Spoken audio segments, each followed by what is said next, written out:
এই যে কম্বিনেশন, মমতা বন্দ্যোপাধ্যায় কানু ছাড়া গীত নেই। Mamata Bandyopadhyay is our face, is our banner. Abhishek Bandyopadhyay is our weapon, আমাদের অস্ত্র। ফলে মমতা, যেমন আমি শুনলাম আমাদের একজন দলের খুব ইম্পর্টেন্ট, খুবই ইম্পর্টেন্ট, প্রায়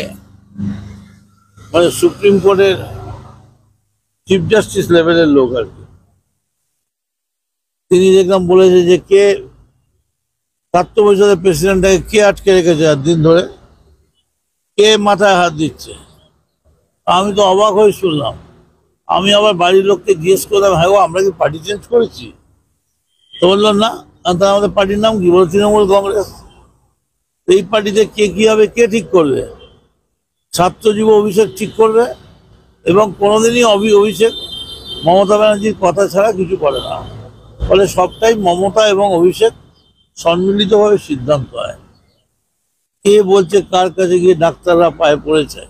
আরে জয়পুরিয়ায় যখন ডাক্তাররা নিজের পয়সা খরচা করে লড়ে জিতেছে, ফার্স্ট যেটা জয়পুরিয়া থেকে লাগু হয়ে গেছে শাস্তি, তারপরেই অনেকে দাঁড়িয়ে গেছে বিফ হাতে নিয়ে।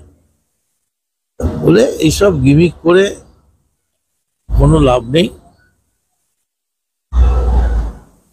অভিষেক তার কাজ করছে, মমতা তার কাজ করছে, এবং কি করতে হবে না করতে হবে দল কিন্তু তৈরি।